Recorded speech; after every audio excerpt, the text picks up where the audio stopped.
Southampton, and then I just go and use the old ordinary made-up rigs and just go and cast the stuff out.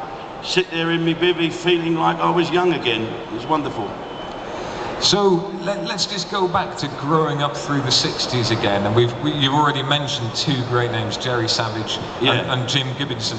Jim Gibbinson was far ahead of his time down there, and is still an absolute great. What did you actually learn from him at that stage? I remember watching him fishing in the at Alton Kirby in the spring, and we were still free-lining paste baits basically. We used to use, the first bait I used in the 60s was sausage meat and bread mixed up into a paste, and then we used cat food, kitty cat. Then we all started eating that and making ourselves ill, so we had to change into spam or luncheon meat or something. And I remember he was the first carp fisherman I'd see actually using ledger weights, was using anchored stuff and small baits with hook lengths. And then I think it was Kevin Maddox, we first sneaked up on him and saw him using the hair rig. And so we instantly all started using the hair rig down at Bisonwood and down in Faversham. And we're taking loads and loads of fish. That was the thing that really transformed fishing. It made carp much easier to catch, which was a shame really, because we weren't elite anymore. Well, I've been fishing 30 odd years for carp now, and I think to go out of it and come back into it must be quite daunting when you see all the different bits and bobs that are available now in comparison to what there was before. The theory is the same. Yes, the theory is the same, but it's so confusing what to do. I like the rods I've got. I've got Rod Hutchinson's rods, and I use bait runner reels. I can't use the big pit reels. And I watch the guys, Danny and Ali, on the television and thinking maybe I should be doing that. But I think maybe I should just stick to doing what I know, and that's good old-fashioned carp fishing. It's just back to basics. Find a place where there's some fish and try and catch them. It doesn't really matter if you don't catch them, does it? As long as you're looking cool, you know what I mean, with the camouflage reel. So what's next in the world of Jim Davidson on the fishing side of things then? You're getting back into it now. Fishing side of things, I'm going to have my first 40 this year, definitely. And me and my other nutty mates, so I'm going to France for the first time this year. I don't know where I'm going yet. I've got to try and book something up today. But I'm going to have a week in France, me and Chris Tarrant and a couple of others. It's good to go fishing with Chris Tarrant because you suddenly realise you don't drink that much after all. So I'm going to try a bit of that this year. And I'm going to have my first 10-pound tench this year. I've decided I'm going to do it. Because I'm getting on a bit now, and I don't want to go to heaven and say to myself, I wish I had spent more time working. I'm going to get there or down there and say, I wish I had spent more time getting some fish on the bank. Or without what we used to do, me and my mate, we used to go all over the place fishing. We cast out and then bugger off to the nearest pub, come home, absolutely, legless, sleep through in your bivvy with your baits reeled in, fish for 2 hours in the morning and then go to the pub again. It's great. Nothing's changed now. Nothing's changed. Nothing's changed. There's still quite a few things. Well, we've got heck to get about. Has anybody got any questions for Jim? Actually, it's a lovely opportunity to have him down. Can you come on Thinking Tackle? What a complete and utter shameless plug from the side of the stage there. I tell you, I live down in Hampshire now. I used to live in Dubai, where I went out fishing. It's sea fishing. There's nothing more boring than sea fishing. And I live on the River Test. My back garden finishes there and the River Test is there. And so I live in a world full of trout fishermen who look down at us as if we're all Jeremy Kyle fodder. They're the sort of, we're sort of Lidl's people to them. No offence to anyone who shops in Lidl's or ambition to go on the Jeremy Kyle show, or if you're wearing Ugg boots, no offence, but they're so up their own, they're full of themselves, aren't they, trout fishermen? Has anyone here, hands up, anyone who's tried to catch a trout on a fly? Anyone had a go? It's the easiest thing on earth, isn't it? And they won't have, oh, carp, no. You have to have all those electronic things and you have to smell a bit. Well, you're quite right too. And so there's that. The other problem, I think, is the biggest problem that I've had with fishing, and it's getting on my nerves, is signal crayfish. I don't know what anyone's done about that. I don't know what can be done about that, but I know they drive you mad. And I know that infestation and predators are a big problem for all of us. You know, down on the River Test, we have otters running around just dragging fish up and leaving them, you know, dead. We have cormorants. I think that is the biggest problem that's going to happen to fishing in the next few years. Unless the government get a grip of it, we're all going to be scratching our heads. And next year, we're going to be here at the Pigeon Fanciers Club. Because fishing, there'll be nothing to bloody well fish for unless someone does anything. So I applaud Tim Paisley and the boys and John Wilson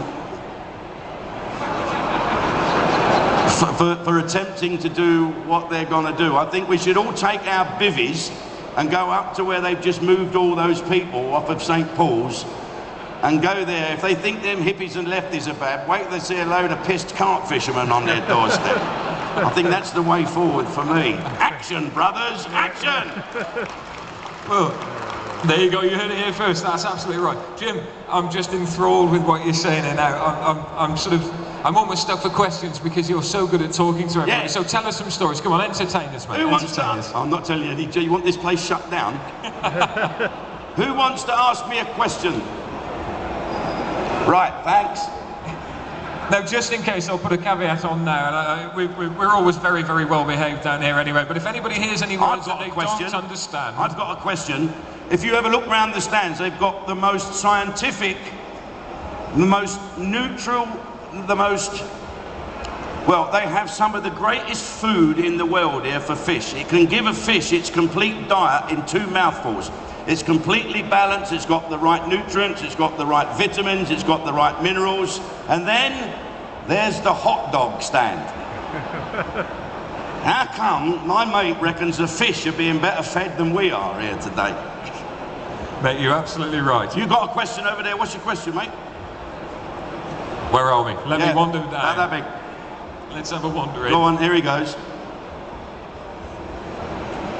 So, and I'm sorry, I do wear glasses. It's the old headmaster's warning finally come true. I just want to ask Jim what his personal best is.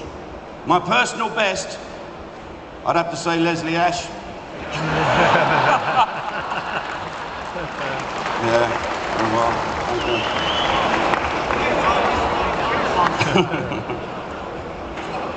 Amongst them, and no.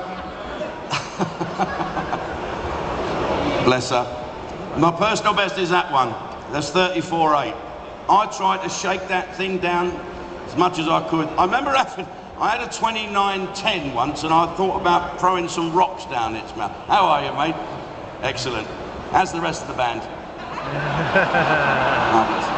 Shame about Freddie Mercury, wasn't it? I loved it. No. Yeah, 34, but I think I can do better. I had a bigger one. You'll see me in the water in a minute. My mate said you've got to get in and get it. That's somewhere else. Look at all them. Yeah, I'm sure the biggest fish I caught, I didn't land. It wrapped me around a rhododendron bush. It was a huge big fish, and I think I can catch a better one this year. You just got to put in the rod hours, that's all. You'll get them in the end. Right, come on then. Any other questions? We're gonna have some funny stuff. Frank Warwick wants to know, do you want to go to Romania with him and fish over there? Romania? Yeah. Yeah, who wants to go there? Frank? That's an invite from Frank Warwick. Sorry. I quite fancy going to Thailand. I don't think my wife would like me coming back there smelling a fish though. As you get around that one. No, I'm going to go to France this year and find a nice lake somewhere where there's a toilet and a wine bar down the road and a house of horizontal refreshment with a bit of luck. Yeah. Stop it, Glenn, I'll get you in a minute. Right then. Oh, we're having some fun with this one.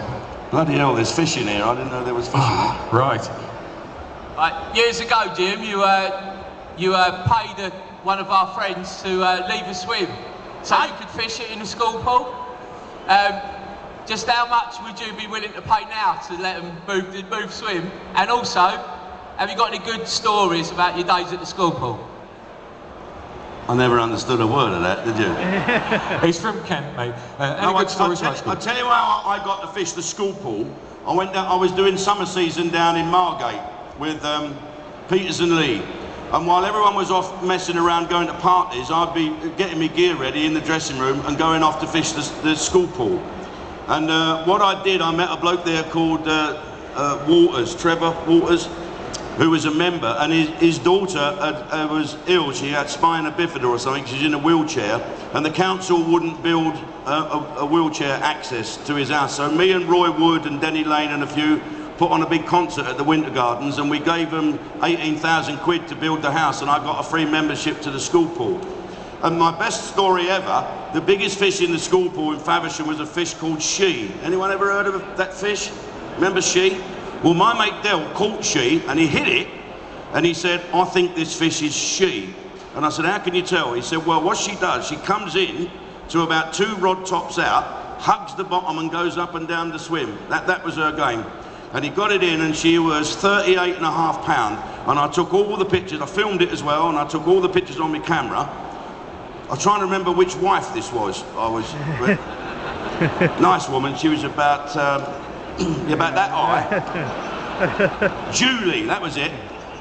And I remember saying to her, can you take, I said, I can't get the film out the camera won't open, can you take it down the camera shop, and if they have to smash the camera, get the film out. And so they smashed my camera, and they said, there's no film in it. So Derek Waters caught she on that day. I took 30 photographs of it, a whole reel of imaginary film, so he hasn't got a photo of his personal best fish. I won't tell you what he called me, but it sounded like currant, what you put in a cake. So there, that's my only story of the school pool. I don't think I ever caught any fish from there, to tell you the truth. Lots of barbecues and stuff like that, but no fish. There you go. Right, can I go now? We'll have another 10 minutes. Okay, we'll have another 10 minutes. I've run out of interesting things to say now. Can I tell you my joke? This is a real good old-fashioned joke, okay? It's a man goes in a pub with a monkey. You know this joke? Right, and he puts the monkey down on the counter, and the monkey's running around, and he picks up some popcorn and eats it, picks up some peanuts and eats it, and everyone said, oh, isn't that lovely? And the monkey then runs and jumps on the pool table, picks up the cue ball and swallows it. Anyway, the bloke buggers off with the monkey, and he goes back 3 weeks later, puts the monkey down on the counter, monkey runs along, and he gets an olive, picks up an olive out of a saucer, puts it round his bum like that, and then eats it, and everyone's going, Bloke said, listen, I don't mind the monkey messing around, but why did he just get that olive and rub it round his bum and then eat it? He said, well, ever since that snooker ball, he sizes everything.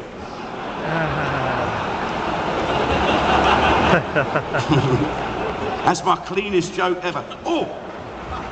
Someone's been asking me to sign a book that Kevin Maddox got me to write back in the 80s. It's called Jim Davidson Gets Hooked. It's the most unfunny book I think you've ever read.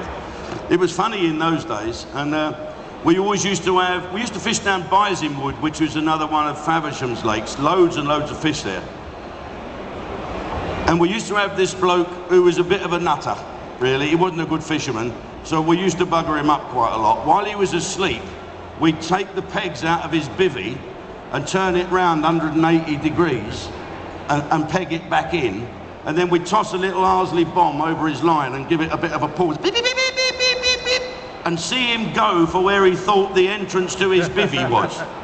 It was like a Tom and Jerry cartoon. We used to do all tricks like that. It was fabulous. Well, I've seen a few copies of that whizzing around today as well. It's always nice to have a book about fishing. Give us some other memories from the writing of that book as well. Let's go back in time again. I just decided that we all probably got the same sense of humour. I remember fishing years ago up at Waveney Valley Lake, so I did a couple of weeks up there where Derek, funny enough, he caught big scale. Big scale was the fish for Waveney Valley, and he caught that. You will notice it's always him catching the big fish and me trying to take pictures of it. And I remember everybody used to use the same rods, the same stuff, had the same sense of humour, drink the same beer, and everyone liked Dire Straits. It was quite amazing. And I was thinking today, looking round at the commercial prospects of writing a real funny book. Tim's written a brilliant book, and of course Rod's books are legendary, but I think I might write a book about what a crap fisherman I am. To give everyone a bit of a, think, well, if Davidson can catch a carp, being a rotten carp fisherman, then we've all got a chance. I might have a go at that next year. Well, I think we'll all look forward to that. Well, where are we going to go? Let's have a look at the. I want to touch back on the topical issue of otters, because I know we've looked at it already, but let's get a little bit serious now. We've had a bit of fun. Otters are seriously damaging our fish stocks. They are, yeah. And as much as we scream until we're blue in the face, we need to have numbers, and we need to have people supporting us on that. Now, you've very, very kindly told everybody what they've got to do. Let's get on board with it. What can you say to people? What can we do to support this cause? Well, the hardest thing to do, I think, is awareness. You know, a predation action group, I think, ought to be subtitled Predation Awareness Group, and let people know, like my mate Mark, who doesn't go fishing and doesn't really care that much about it. Most people care about the environment. Unfortunately, otters are quite pretty, aren't they? But they're also very dangerous. And this is a man that's had 5 wives, so I know about pretty and dangerous. I think it's just public